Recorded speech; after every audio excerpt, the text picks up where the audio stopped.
Ada dulu yang pengen bunuh diri karena ditolak sama ceweknya.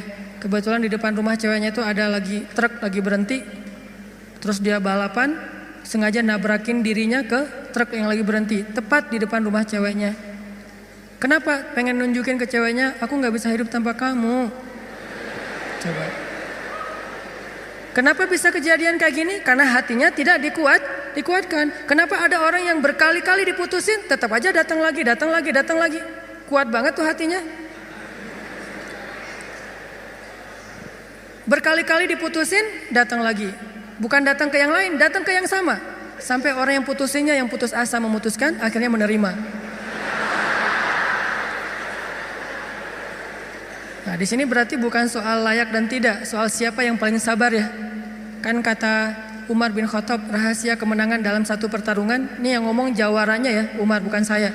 Kalau saya mungkin bukan petarung, kalau Umar kan petarung. Dia ngomong apa? Rahasia kemenangan dalam satu pertarungan bukan teknik, bukan kekuatan fisik, tapi ketahanan, kesabaran.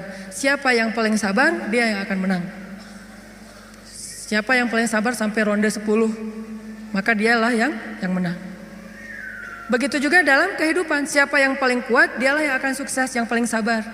Ternyata kadang Allah menolong kita bukan dengan cara buat hidup kita gak ada masalah. Justru kadang masalah itu kuliah buat kita. Masalah itu nyantri buat kita. Masalah itu kursus buat kita, biar kita mengerti kebaikan. Mengerti artinya menjadi orang yang tangguh, tapi Allah kuatkan hati kita.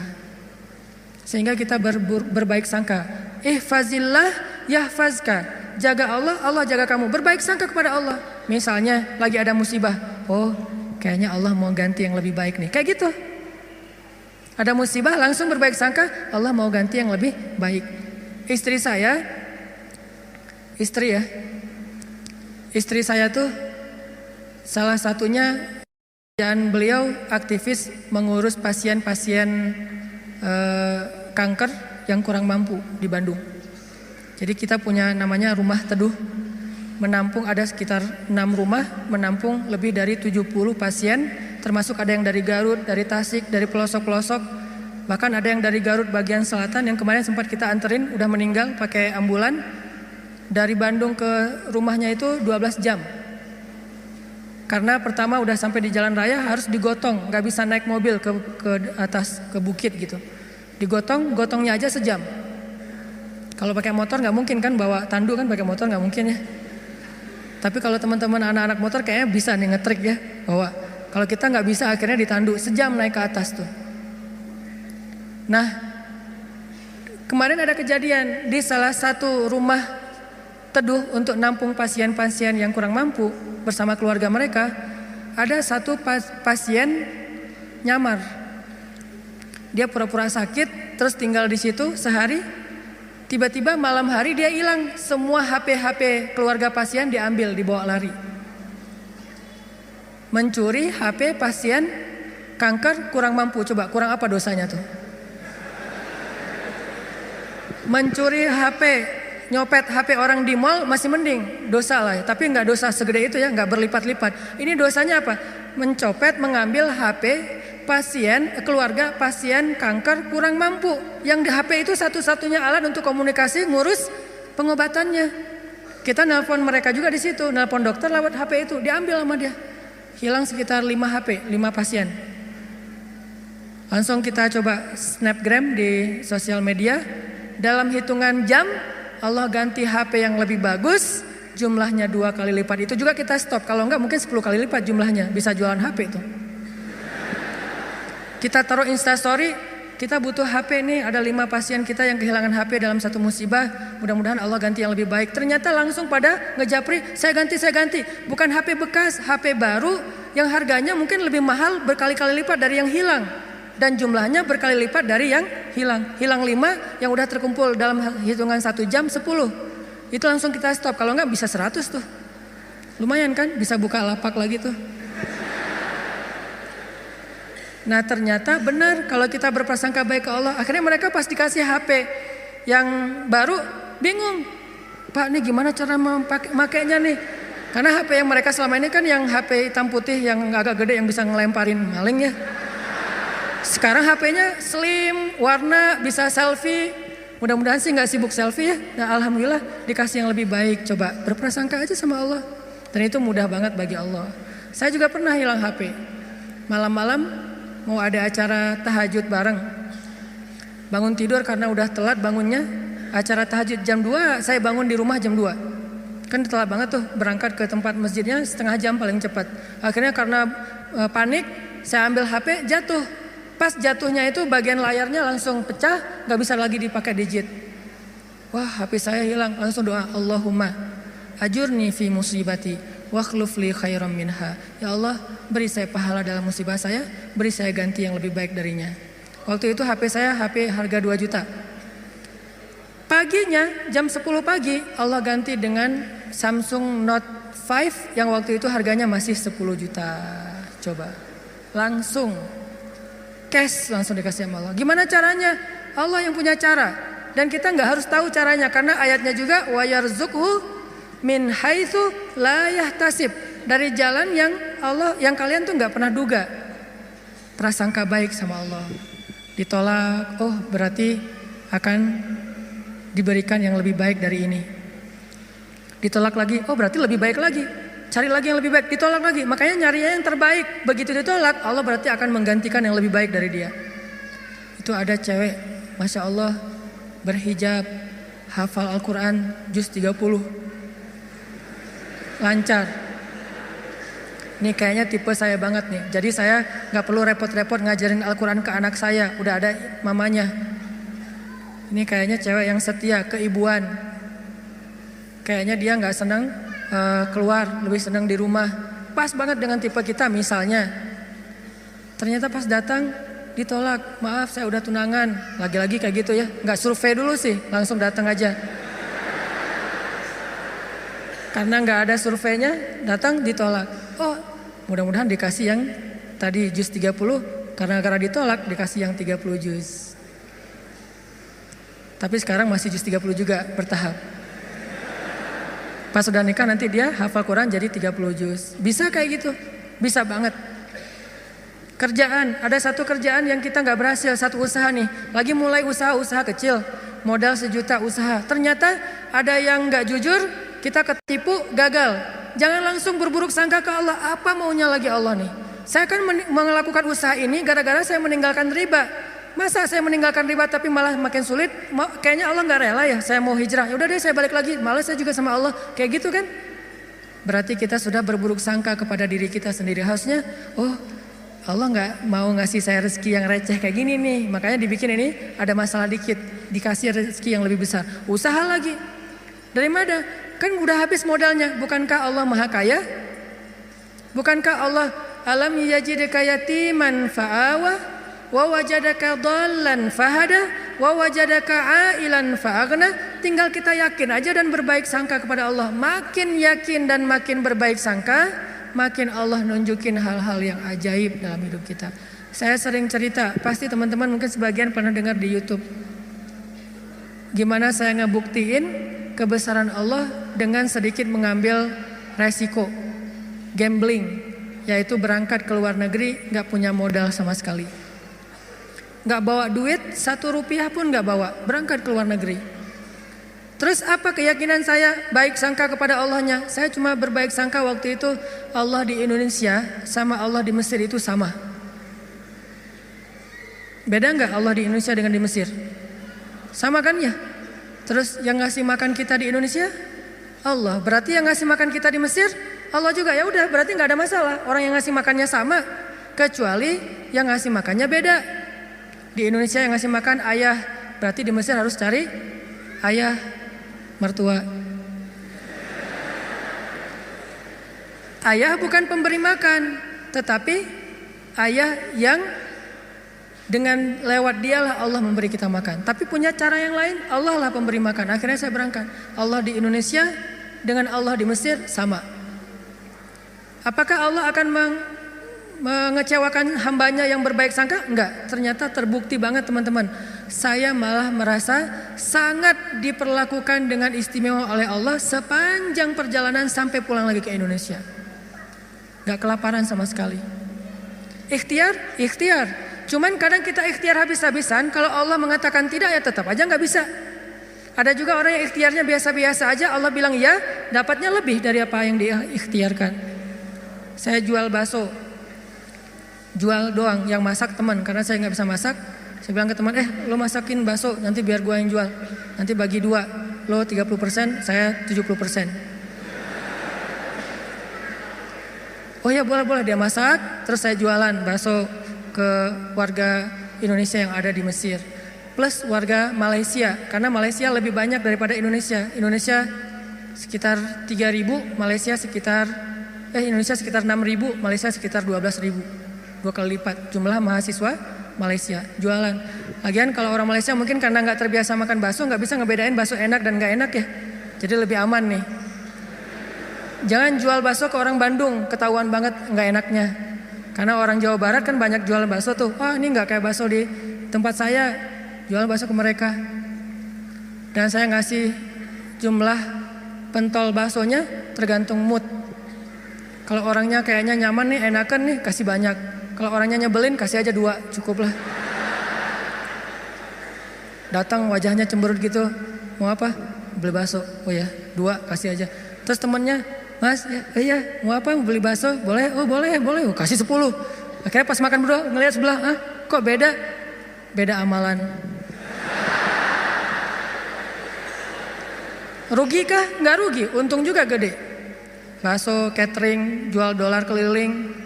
Terus pokoknya ada adik-adik kelas baru datang langsung dipalakin. Dolarnya sini. Langsung kasih dengan pon Mesir.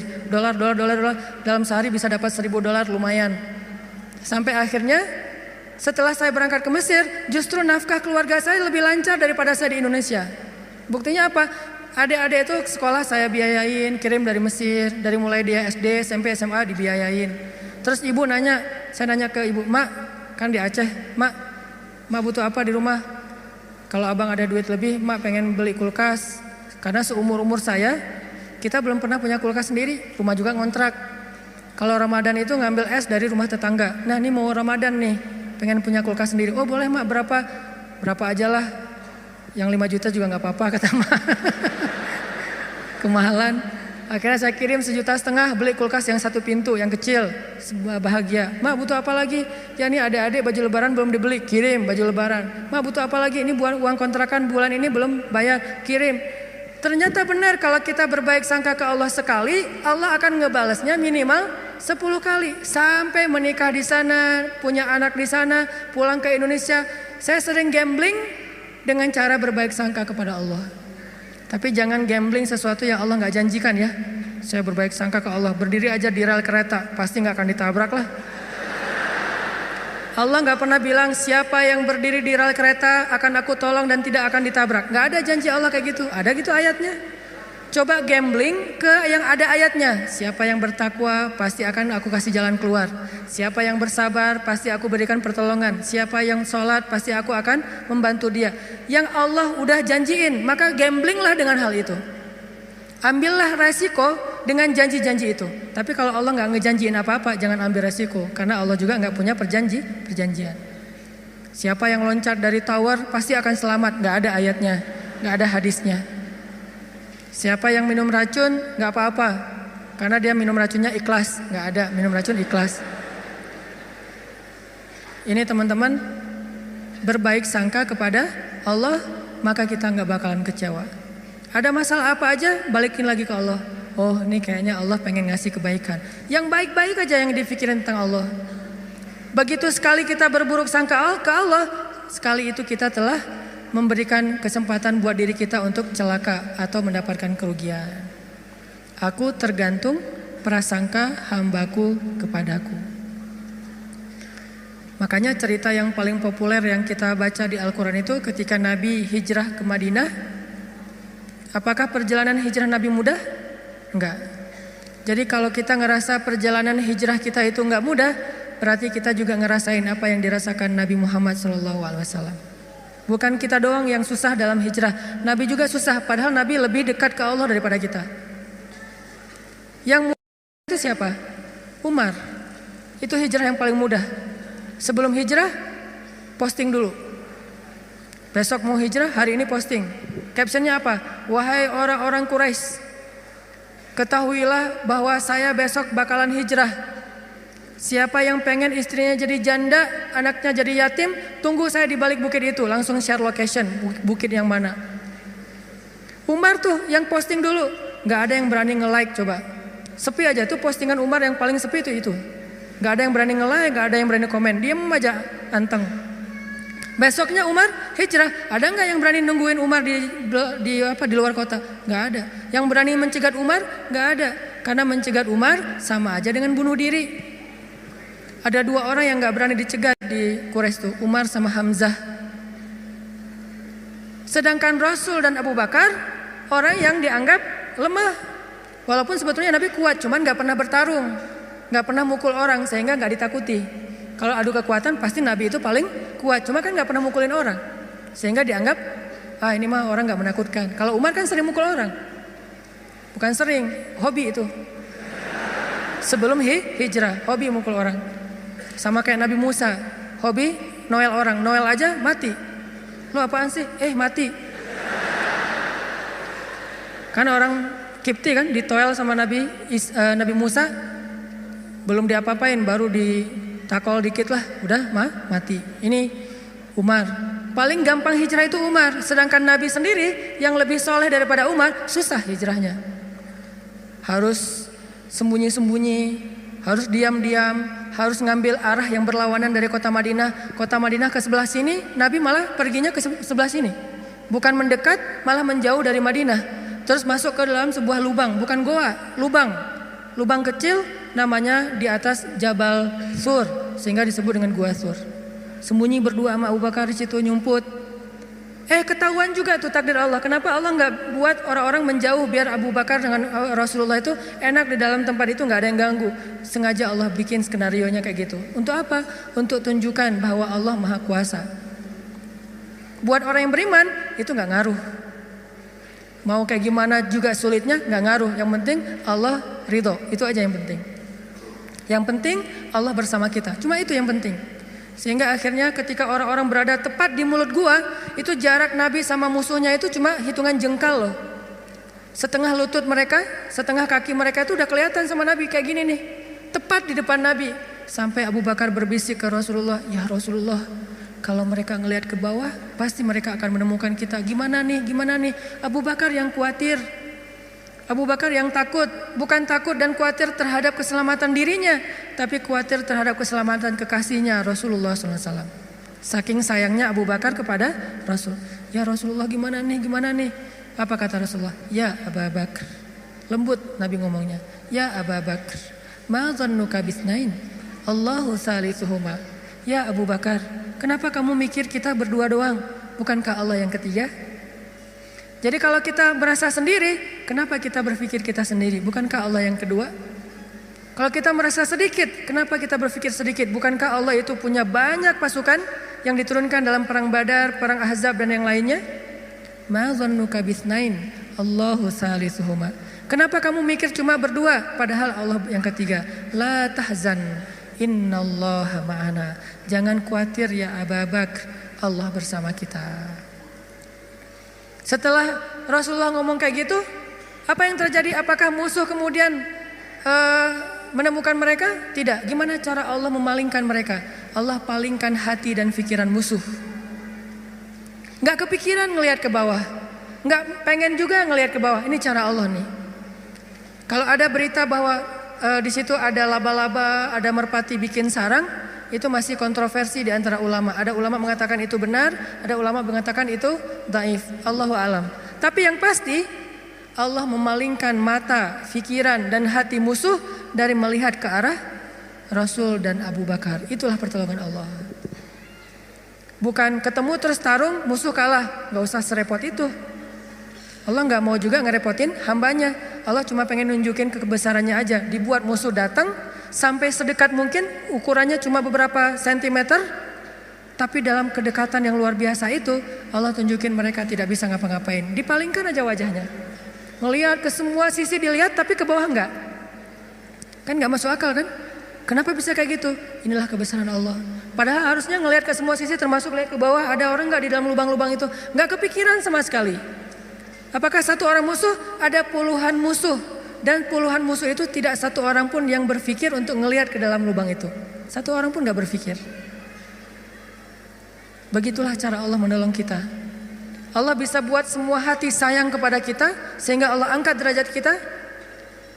Allah mengangkat derajat seseorang, merendahkan yang lain. Tiba-tiba semuanya jadi simpatik sama kita, respect sama kita. Mudah banget buat Allah.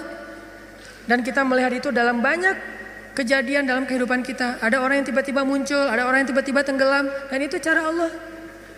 Ada yang orang tiba-tiba Allah buat dia terkenal, tiba-tiba orang dihindarkan dari semua orang, tinggal sendiri. Itu sangat mudah buat Allah. Makanya berbaik sangkalah kepada Allah dalam semua urusan. Sehingga ketika kita berbaik sangka kepada Allah, Allah akan memperlakukan kita seperti apa yang kita persangkakan. Jaga Allah, Allah jaga kita. Itu satu. Hari ini dua aja nih. Gimana maksud jaga Allah sehingga Allah jaga kita? Satu, berbaik sangka. Kedua, arti jaga Allah, Allah jaga kita ada di Al-Baqarah. Fadhkuruni azkurukum. Ingatlah Allah ketika kita senang, nanti Allah ingat kita ketika kita susah. Itu ayatnya. Walaupun terjemahannya nggak sejelas itu. Terjemahannya ingat aku ingat kamu. Tapi tafsirnya maksudnya ingat aku ketika kamu lagi senang, ketika kamu lagi lapang, ketika kamu merasa nggak butuh. Nanti aku akan ingat kamu ketika kamu lagi susah, lagi sempit, lagi butuh. Fadhkuruni adzkurkum. Jangan cuma ingat Allah pas kita butuh. Sehingga nanti Allah baru akan ingat kita di kebutuhan berikutnya. Karena Allah membalas perbuatan kita, bukan langsung waktu itu. Jadi kalau kita mau ditolong ketika susah, jadilah orang yang selalu mengingat Allah ketika kita senang. Lagi gak ada masalah nih, tetap ingat Allah. Gimana ingat Allah ketika kita lagi senang? Bersyukur. Ketika dapat nikmat, alhamdulillah ini nikmat dari Allah. Diingat, Allahnya tuh dimention terus, di tag terus. Sehingga ketika nanti kita kekurangan, Allah akan bilang, itu hambaku lagi kekurangan, aku bantu deh. Karena ketika aku kasih dia nikmat, dia ingat aku. Begitu dia punya masalah, aku akan ingat dia. Apa contohnya? Contohnya, ada seorang laki-laki, ini cerita Nabi nih, hadis, tapi hadisnya dalam bentuk cerita. Ada seorang laki-laki lagi musafir di zaman sebelum zaman Nabi, mungkin di zaman Nabi Isa atau zaman Nabi sebelumnya, tidak disebutkan. Yang jelas umat terdahulu, Bani Israel. Ada seorang laki-laki lagi jalan, di tengah jalan dia ngelihat ada segumpal awan yang bentuknya aneh. Awan ini awan yang sangat gelap, warnanya abu pekat, benar-benar mau hujan deras, tapi ukurannya nggak besar, ukurannya seukuran satu petak sawah doang gitu. Dia perhatiin nih awan kok aneh, yang lain cerah, tiba-tiba ada satu awan kayak gitu. Nggak lama dia memperhatikan, terdengar suara dari langit berbicara kepada awan, dan dia dengar suara itu. Apa kata-kata dari langit? Ya ghamam, iski mazra'ata fulan bin fulan. Wahai awan, turunkanlah hujanmu ke sawah fulan bin fulan. Fulan bin fulan ini disebutkan namanya. Wahai awan, turunkanlah airmu ke sawahnya fulan bin fulan. Setelah suara ini berbunyi, awan itu pun berarak, dibawa oleh angin. Berarak, laki-laki ini memperhatikan dan ngikutin.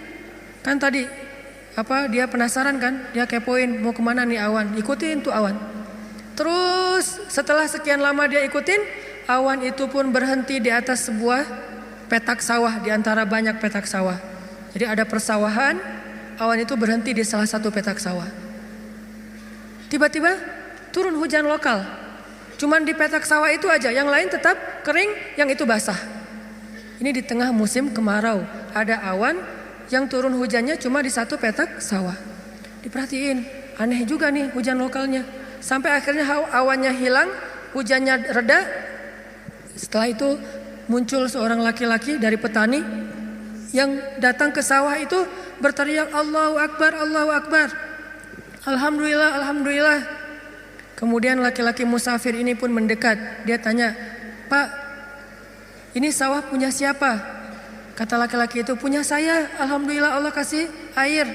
Terus laki-laki ini bertanya, Bapak namanya siapa? dia sebutkan namanya seperti nama yang didengar tadi di langit. Berilah air ke dalam sawah Fulan bin Fulan. Nama saya Fulan bin Fulan. Masya Allah, ternyata orang inilah yang dimention dari langit tadi itu kepada awan.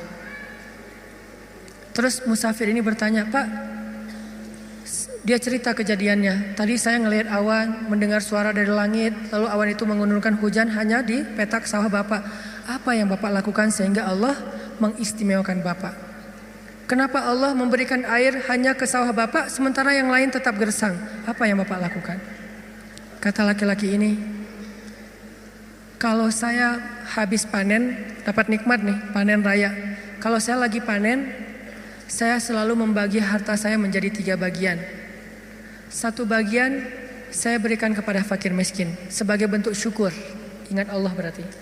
1 bagian lagi saya berikan kepada keluarga saya sebagai kewajiban, nafkah. Dan 1 bagian lagi saya jadikan sebagai modal untuk membeli benih-benih berikutnya. Diputar lagi tuh uang. Ternyata Allah ridho dengan apa yang dia lakukan. Dialah orang yang ketika senang ingat Allah, gak lupa sama Allah. Sehingga ketika dia susah, musim kemarau, musim kering, gak ada hujan, Allah ingat dia. Begitulah Nabi berkisah tentang laki-laki ini. Tentang bab syukur di dalam banyak cerita-cerita ulama. Berarti maksud dari menjaga Allah, Allah jaga kita adalah bersyukur kepada Allah. Ingat Allah ketika kita senang, ketika kita sehat. Nanti Allah juga akan ingat kita ketika kita susah, ketika kita sakit. Minimal ingatnya dalam bentuk Alhamdulillah, ini anugerah dari Allah. Alhamdulillah, ini karunia dari Allah. Jangan lupa. Sehingga kalau kita dapat nikmat, jangan bangga diri dulu, jangan besar kepala dulu, tapi mention Allah dulu. Alhamdulillah, ini nikmat dari Allah. Sehingga nanti kalau kita butuh Allah, Allah akan ingat kita. Dan itu berlaku dalam semua masalah kehidupan kita.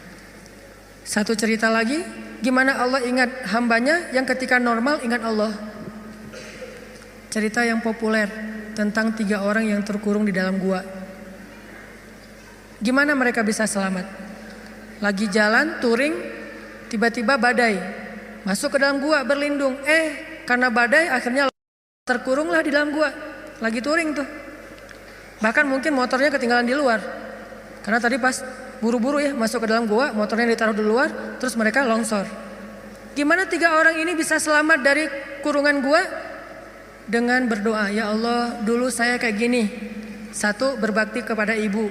2, tidak menzalimi pekerja. Yang 3, meninggalkan zina gara-gara takut kepada Allah. Artinya dulu pernah berbuat baik ketika dalam keadaan normal, beramal solih. Nanti ketika mereka susah, amal soleh mereka dulu itulah yang akan menjadi wasilah Allah menolong mereka. Jadi jangan beramal soleh, rajin sholat, rajin ke masjid, rajin tilawah pas lagi ada masalah doang. Justru pas lagi normal kayak gini nih, kelihatan ikhlasnya. Kalau lagi ada masalah kan ada maunya tuh, bukan ikhlas ya. Walaupun Allah menghargai, tetap itu kebaikan, gak akan disia-siakan. Cuman mau lebih keren, jangan pas lagi ada masalah doang. Pas lagi normal, kayak lagi gak merasa butuh sama Allah, tetap rajin ke masjid, tetap sholat tepat waktu, tetap mengingat Allah, tetap membaca Al-Quran, tetap membantu orang lain, tetap berbakti kepada orang tua. Sehingga kalau kita ingat Allah ketika kita lagi normal, lagi susah, lagi suka, lagi lapang, nanti Allah Subhanahu wa Ta'ala akan mengingat kita ketika kita lagi susah dan lagi sempit. Itulah yang terjadi dalam banyak kisah-kisah yang diceritakan oleh Nabi. Mudah-mudahan ini bisa jadi booster buat kita teman-teman. Kesimpulannya satu-satunya berbuat baik atau habis-habisan yang gak bakalan dikecewain itu adalah habis-habisan kepada Allah. PDKT yang gak bakalan kecewa itu PDKT-nya kepada Allah. Telepon yang gak bakalan di-reject itu telepon Allah. Japri yang gak bakalan diantepin, japri ke Allah satu-satunya. Kalau yang lain bisa aja kita dicuekin. Kenapa? Mungkin dia sibuk, mungkin dia lupa, mungkin. Tapi kalau Allah enggak. Kedua, maka dari itu coba kita jaga hubungan kita dengan Allah. Siapa yang menjaga Allah, Allah jaga dia. 1, arti menjaga Allah adalah berbaik sangka kepada Allah. Allah juga akan berbaik sangka kepada dia. 2, ingat Allah ketika kita senang, nanti Allah akan ingat kita ketika kita susah. Ketiga, sebagai penutup, arti berbaik sangka kepada Allah. Allah berbaik sangka kepada jaga Allah, Allah jaga kita. Sedikit lagi ini penting. Ridholah dengan nikmat yang sedikit, maka Allah akan ridho dengan amal yang sedikit. Memangnya amal kita banyak. Man radhiya bil qalil, kata Nabi, radhiyallahu bi qalilim min amalih.